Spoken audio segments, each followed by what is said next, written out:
He said all that was needed was that it be, quote, reasonable, and the government would decide what was reasonable. My understanding is that the Fourth Amendment of the Constitution specifies that you must have probable cause to be able to do a search that does not violate an American's right against unlawful searches and seizures. Actually, the Fourth Amendment actually protects all of us against unreasonable search and seizure. But that's what it says. The measure is probable cause, I believe. The amendment says unreasonable search and seizure. But does it not say probable? No. The court standard, the legal standard, search and seizure. the legal standard is probable cause. General, you used the terms just a few minutes ago. We reasonably believe, and a FISA court, my understanding is, would not give you a warrant if you went before them and say, we reasonably believe. You have to go to the FISA court, or the Attorney General has to go to the FISA court and say, we have probable cause. And so what many people believe, and I'd like you to respond to this, is that what you've actually done is crafted a detour around the FISA court by creating a new standard of reasonably believe in place of probable cause, because the FISA court will not give you a warrant based on reasonable belief. You have to show probable cause. Could you respond to that, please? Sure. I didn't craft the authorization. I am responding to a lawful order. All right? The Attorney General has averred to the lawfulness of the order. I will now read the Fourth Amendment in its entirety. The right of the people to be secure in their persons, houses, papers, and effects against unreasonable searches and seizures shall not be violated, and no warrant shall be issued but upon probable cause, supported by oath or affirmation, particularly describing the place to be searched and the persons or things to be seized. Notice the Fourth Amendment clearly states no warrant shall be issued but upon probable cause, and that must be supported by an oath or affirmation, and particularly describing the place to be searched and the persons or things to be seized. That is the definition of reasonable. Reasonable is having a witness and having probable cause, and specifically knowing what has been done that is wrong and against the law that you're searching for. Not just, oh, we say we're being reasonable. The National Security Agency director clearly knew what he was doing. He knows that 99% of Americans have no idea what the Fourth Amendment actually says. So he claims that it's okay for them to spy on us without a warrant, counting on us being ignorant. That ignorance needs to end. Or maybe he's looking at a Fourth Amendment that the rest of us haven't seen. Several years into the occupation of Iraq, President Bush told the world that they had freedom of the press. Now it's been revealed that if you write one story critical of the occupational government, you're instantly arrested and sentenced on average to 30 years in prison. In some cases, reporters are simply executed or tortured. Then it came out that the Pentagon was covertly controlling almost every major newspaper in Iraq, and that PR firms were writing most of the stories in the United States. But it's not just going on in Iraq. Billions and billions of dollars a year are spent paying off reporters, planting fake news stories, and producing fake newscasts. Military calls this info wars, seizing the mind of the enemy, and they are treating the American people like an enemy. When you learn that the Pentagon, the CIA, and the White House are openly engaging in military-style propaganda against the American people, then you begin to realize why large portions of the American population simply don't have their facts straight. We asked David Shaler about MI5 and MI6 connections to Al-Qaeda. I learned of an operation in which MI6, the British External Intelligence Service, had funded Al-Qaeda to carry out an operation to try and assassinate Colonel Gaddafi of Libya. Once I'd become briefed on a plot in which MI6 was funding our terrorist enemies without government permission, I no longer wanted to be part of that setup. We also spoke with former MI5 agent Annie Machon, herself a whistleblower, exposing MI5 and MI6 wrongdoing.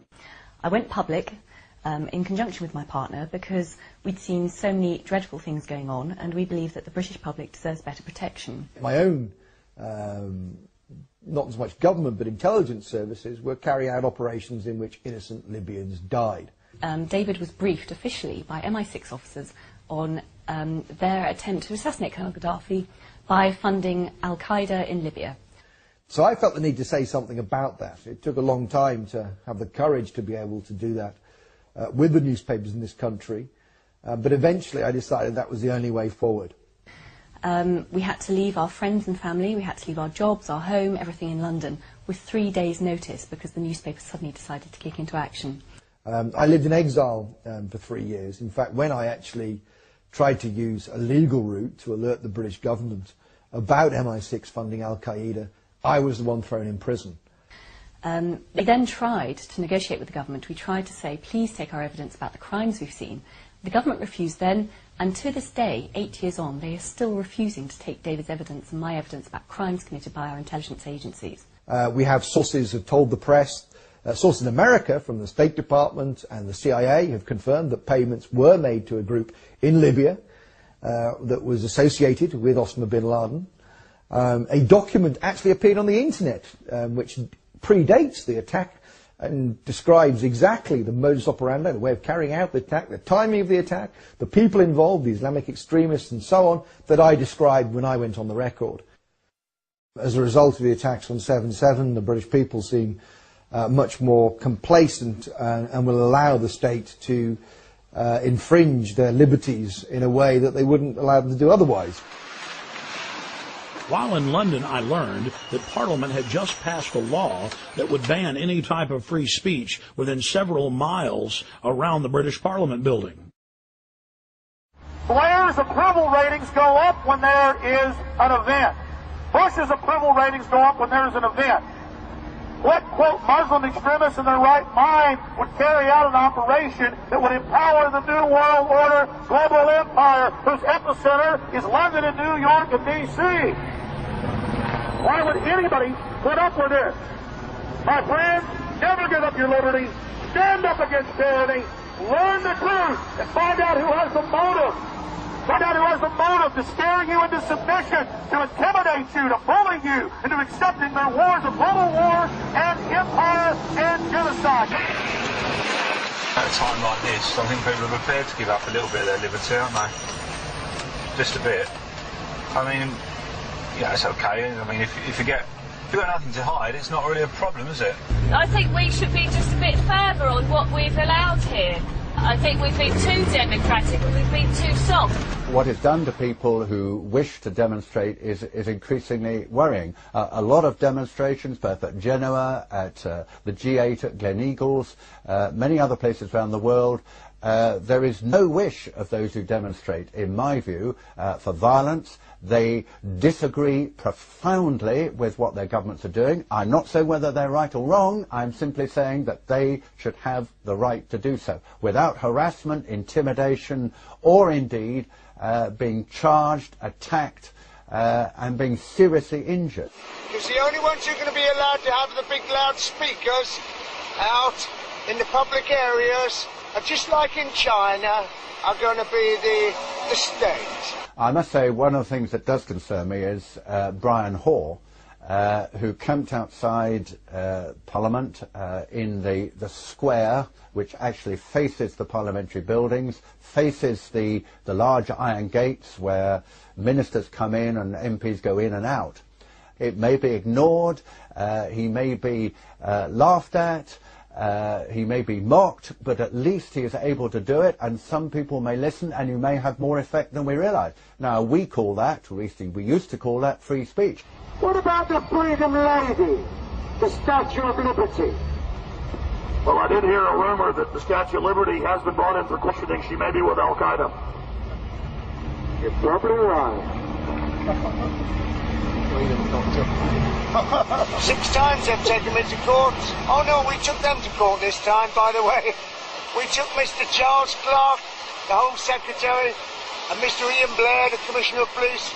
I was the complainant, they were the defendants, and it was found in my favour.